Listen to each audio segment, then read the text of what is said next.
Zangbeto e o Vodum africano. A ordem invisível, que mantém comunidades unidas. Ayu cresceu em uma aldeia do sul do Benin, onde as tradições não eram discutidas, apenas vividas. Desde pequeno, ele aprendeu que certas coisas não pertenciam à curiosidade das crianças. E entre elas estava o Zangbeto. Não porque fosse proibido falar, mas porque o respeito vinha antes da explicação.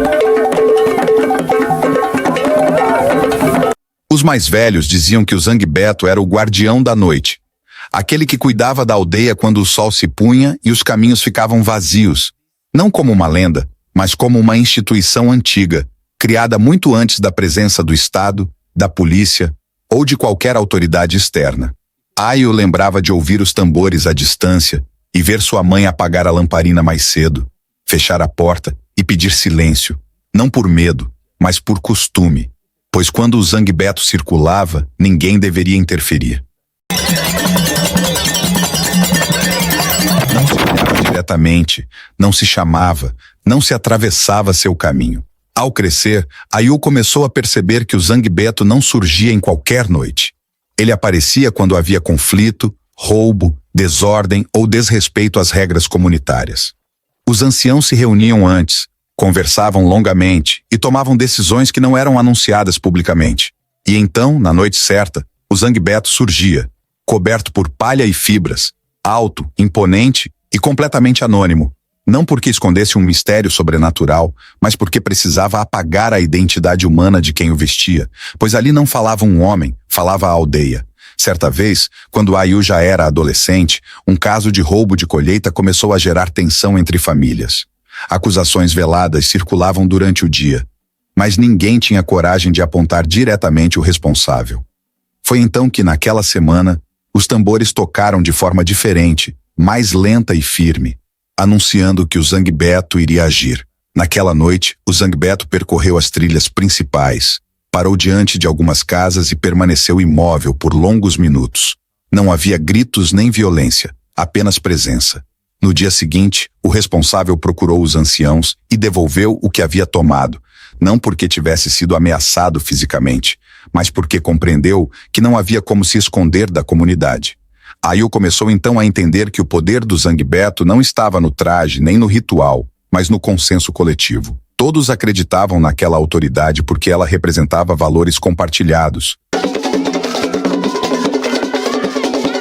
Justiça, equilíbrio, responsabilidade e vergonha pública. Com o tempo, Ayu foi convidado a participar das reuniões dos jovens, onde aprendeu que os homens escolhidos para integrar o grupo do Zangbeto passavam por anos de preparação. Aprendiam autocontrole, silêncio, ética e lealdade, pois qualquer abuso destruiria a confiança da aldeia. O segredo não servia para enganar, mas para proteger o sistema. Quando o traje era levantado em rituais específicos e não havia ninguém visível dentro, aquilo não era um truque, mas um gesto simbólico, uma forma de mostrar que o Zangbeto não pertencia a uma pessoa, mas a todos. Ayu entendeu que ali a tradição ensinava algo simples e profundo. Quando a autoridade não tem rosto, ela não pode ser comprada, manipulada ou apropriada. Ela existe apenas enquanto serve ao bem comum. Com o passar dos anos, Ayu deixou de ser apenas um observador e passou a compreender o Zangbeto como um sistema social sofisticado, algo que sobrevivera justamente porque se adaptava, sem perder sua essência. Quando agentes do governo começaram a aparecer na região falando sobre polícia, leis nacionais e tribunais formais, muitos jovens acreditaram que o Zangbeto se tornaria inútil. Mas Ayu percebeu o contrário, pois mesmo com novas estruturas, a confiança da comunidade ainda estava na tradição. A polícia vinha de fora, falava outra língua, não conhecia as famílias nem as histórias antigas, enquanto o Zangbeto nascia de dentro, conhecia cada caminho, cada parentesco e cada limite não escrito. Em algumas ocasiões, conflitos eram resolvidos primeiro pelos anciãos e pelo Zangbeto, antes mesmo de chegarem às autoridades formais, não por desafio ao Estado, mas por eficiência cultural. Ayu testemunhou reuniões em que líderes comunitários explicavam que o Zangbeto não substituía a lei moderna, mas ocupava um espaço onde a lei não alcançava, o espaço da vergonha social, do pertencimento e da responsabilidade coletiva. Quando alguém errava, não era apenas punido, era lembrado de que fazia parte de algo maior. Essa consciência era mais poderosa do que qualquer sanção externa. Com o tempo, Ayu foi escolhido para integrar o círculo de apoio do Zangbeto. Não para vestir o traje, mas para aprender os valores que o sustentavam: disciplina, silêncio, humildade e compromisso com o coletivo. Ele entendeu que o maior segredo do Zangbeto não era quem estava por trás da palha, mas por que todos concordavam em obedecer. E a resposta era simples: porque o Zangbeto não servia a indivíduos, servia à comunidade. Quando o mundo exterior passou a chamar o Zangbeto de folclore ou espetáculo cultural, Ayu sentiu a necessidade de explicar que aquilo era apenas uma camada visível, pois por trás das apresentações públicas havia uma estrutura viva, funcional e respeitada.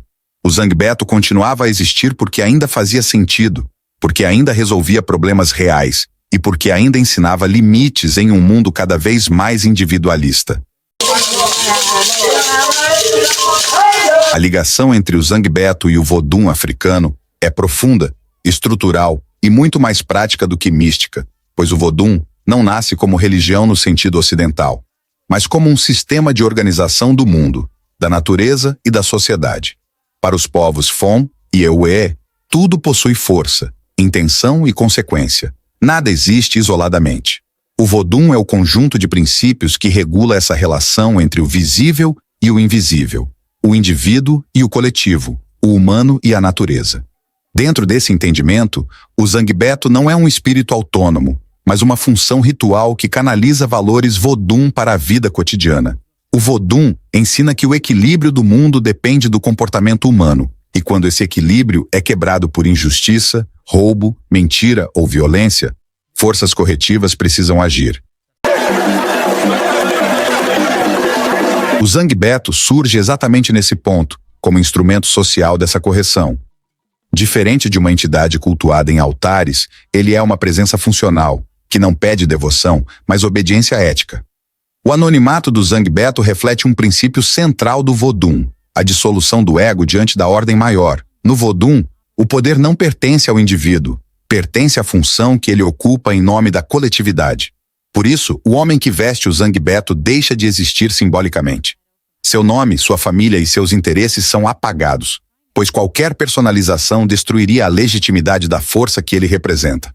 A palha que cobre o Zangbeto não é um disfarce, mas um símbolo. Ela vem da terra, do cultivo e do trabalho coletivo, conectando o guardião à sobrevivência e à ancestralidade. O Zangbeto atua como extensão da memória ancestral, lembrando a comunidade que cada ação tem consequências que atravessam gerações. Ele age principalmente à noite, porque a noite simboliza o recolhimento do indivíduo e a presença da coletividade. O silêncio tem peso. A vergonha provocada pelo Zangbeto não é humilhação, mas correção moral. O objetivo não é destruir o infrator, mas restaurar o equilíbrio e reinseri-lo na ordem social. Dessa forma, o Zangbeto não representa medo sobrenatural, mas consciência coletiva ritualizada. Sua permanência até os dias atuais prova que o Vodun não é uma crença estática, mas um sistema vivo, capaz de coexistir com o mundo moderno sem perder sua lógica interna. Enquanto houver comunidades que compreendam o mundo como algo que precisa ser equilibrado e não dominado, o Zangbeto continuará existindo, não como folclore, mas como prática social viva e necessária. A ligação entre o Zangbeto e o Vodun africano é direta, estrutural e inseparável, pois o Vodun não surge como uma religião no sentido ocidental, mas como um sistema filosófico e social que organiza a relação entre o ser humano, a natureza, os ancestrais e a comunidade. Dentro dessa visão, nada existe de forma isolada, e toda ação humana gera consequências que afetam o equilíbrio coletivo. O Zangbeto nasce exatamente como uma expressão prática desses princípios, funcionando como um instrumento social que transforma valores espirituais em regras vivas de convivência. No Vodun, o poder não pertence ao indivíduo, mas a função que ele exerce em nome da ordem maior.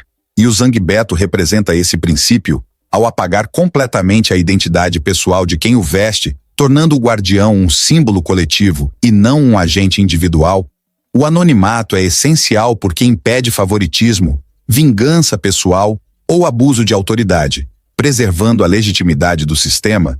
Diferente da ideia ocidental de punição, o Vodun prioriza a restauração do equilíbrio, e o Zangbeto atua exatamente com esse objetivo. Não para castigar por castigar, mas para corrigir desvios que ameaçam a harmonia da comunidade. A vergonha pública provocada pela presença do Zangbeto não é humilhação, mas um mecanismo ético de correção. Pois no Vodun o indivíduo só existe plenamente dentro do grupo. O traje de palha utilizado pelo Zangbeto não é fantasia nem ornamentação. Ele carrega um significado profundo. A palha vem da terra, do trabalho agrícola e da sobrevivência coletiva, simbolizando a ligação direta entre a autoridade do Zangbeto e a base material da vida. Ao cobrir completamente o corpo humano, o traje elimina sinais de status, riqueza ou identidade, reforçando a ideia Vodun de igualdade diante da ordem cósmica. O Vodun também entende os ancestrais como forças ativas que orientam o presente, e o Zangbeto funciona como uma extensão dessa memória ancestral, lembrando à comunidade que as regras não foram criadas arbitrariamente, mas herdadas de gerações que aprenderam a viver juntas. Por isso o Zangbeto atua principalmente à noite, momento simbólico em que o indivíduo se recolhe e a coletividade se manifesta.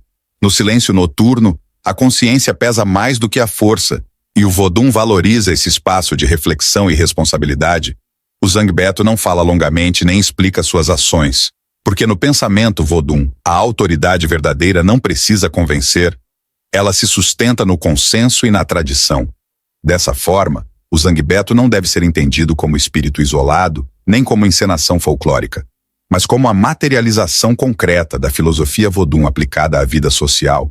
Sua permanência até os dias atuais demonstra que o Vodun não é um sistema ultrapassado, mas uma estrutura viva, adaptável e profundamente eficaz, capaz de coexistir com o mundo moderno sem perder sua essência, enquanto houver comunidades que valorizem equilíbrio, responsabilidade coletiva e respeito às forças que sustentam a vida. O Zangbeto continuará existindo como uma das expressões mais claras e funcionais do Vodun africano. Se essa história te fez olhar o mundo de outra forma, então ela cumpriu seu papel. O Zangbeto não fala apenas sobre uma tradição africana, ele nos obriga a refletir sobre justiça, consciência coletiva e equilíbrio, valores que muitas sociedades modernas parecem ter esquecido. O passado não está morto, ele apenas observa, silencioso, esperando que a gente escute. Se você chegou até aqui, deixe seu like. Isso ajuda o conteúdo independente a continuar existindo. Inscreva-se no News Web Doc para não perder histórias reais, profundas e pouco contadas, aquelas que não aparecem nos livros comuns, nem nos noticiários tradicionais. Ative o sino para ser avisado sempre que um novo documentário for ao ar. Compartilhe este vídeo com quem gosta de história, cultura e temas que desafiam a visão superficial do mundo. E nos comentários, diga o que você achou e quais histórias você acredita que ainda precisam ser contadas. Aqui, a gente não corre atrás do óbvio. A gente revela o que quase ninguém mostra. Até o próximo documentário.